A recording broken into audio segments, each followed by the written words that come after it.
আমরা যারা বাঙালি আছে শীতের শুরুতেই কিন্তু আমাদের এই ঝাল চিতই দুধ চিতই এগুলো কিন্তু আমাদের ভীষণ খেতে ইচ্ছা করে। পারফেক্ট মাপটা জানি না বলেই কিন্তু আমরা বানাতে সাহস করি না।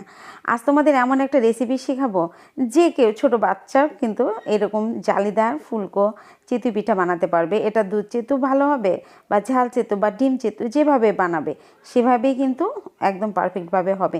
দেখো একই গোলা দিয়ে কিন্তু আমি ডিম চিতইটা বানিয়ে নিয়েছি।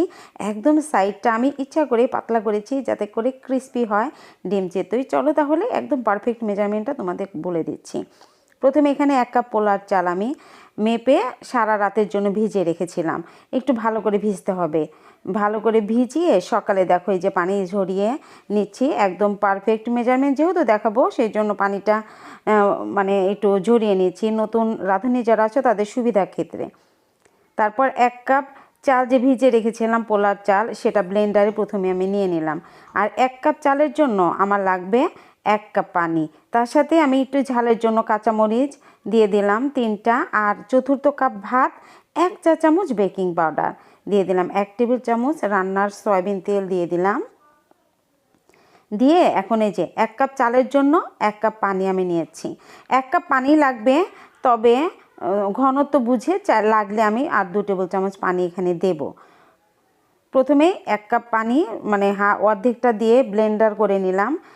দেখো এই যে একদম স্মুথ হয়ে গেছে কিন্তু ব্লেন্ডারে। যে সামান্য একটু দানা থাকলেও কিন্তু কোনো সমস্যা নেই, চিতই পিঠার ক্ষেত্রে কোনো সমস্যা হবে না।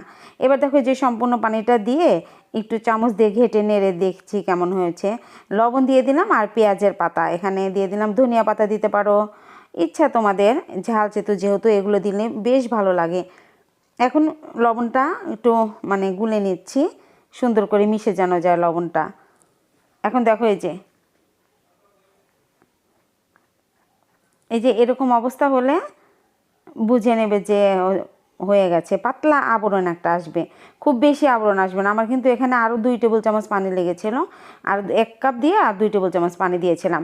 আর আমি এই যে তাওয়াটা, লোহার তাওয়াটা বসিয়ে রেখেছিলাম চিতই করার জন্য, অনেক বেশি গরম হতে হবে। একদম ধোঁয়া ওঠা যখন গরম হবে তখন পানির মধ্যে 1 টেবিল চামচ 1 চা চামচ তেল দিয়ে মিশিয়ে রেখেছিলাম সুতি পাতলা ন্যাকড়া দিয়ে মুছে।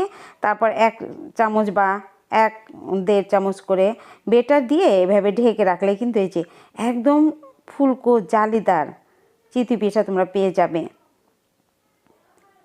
আর এই খামিরটা দিয়ে তোমাদের মাটির খোলাতে বলো, তারপরে ওই যে রান্না করার কড়াইয়ে বলো বা লোহার তাওয়াতে, সব কিছুতেই কিন্তু একদম পারফেক্ট জালিদার চিতই পিঠা হবে। দেখো যে নিচটাও তোমাদের দেখাচ্ছি কতটা ছিদ্রযুক্ত।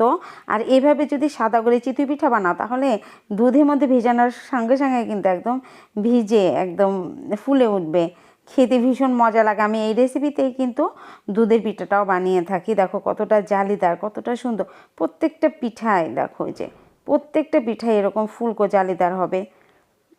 এবার দিয়ে দিচ্ছি এই যে ডিম চিতই করার জন্য। ডিম চিতই করার জন্য একটু এভাবে পাতলা করে দিচ্ছি। আমার সাইড দিয়ে মুচমুচে হলে খেতে মানে ভীষণ ভালো লাগে। দেখো যে ডিমের মাঝখান দিয়ে কিন্তু বোঝা যাচ্ছে যে কতটা জালিদার হয়েছে নিচে। এবার একটু লবণ দিয়ে ঢেকে রেখেছিলাম। দেখো এই যে সাইডটা কি সুন্দর মুচমুচে হয়ে গেছে, খেতে এত ভালো লাগে এই রেসিপিতে ডিম চিতই খেতে। দেখো যে সবগুলো পিঠা আমার হয়ে গেছে একদম পারফেক্ট। তোমাদের সামনে কিন্তু ভেজে দেখালাম। আশা করছি এই রেসিপি দিয়ে তোমরা খুব সুন্দরভাবে নতুন রাঁধুনি বানাতে পারবে, বা অল্প বয়সী বাচ্চারাও কিন্তু এই রেসিপি দেখে চমৎকার স্বাদে কিন্তু নো ফেইল এই চিতই পিঠা বানাতে পারবে। যেহেতু শীতকাল চলছে, এই রেসিপিটা আমাদের মানে ভীষণ উপকারী একটা রেসিপি। দেখো যে নিচেরটা কত সুন্দর। রেসিপিটা যদি ভালো লাগে আমার পেজটাকে ফলো করো, আর ইউটিউব থেকে যারা দেখবে তারা আমার চ্যানেলটাকে সাবস্ক্রাইব করতে ভুলবে না। লাইক কমেন্ট বেশি বেশি করে শেয়ার করবে। তোমাদের একটা শেয়ার আমার অনেক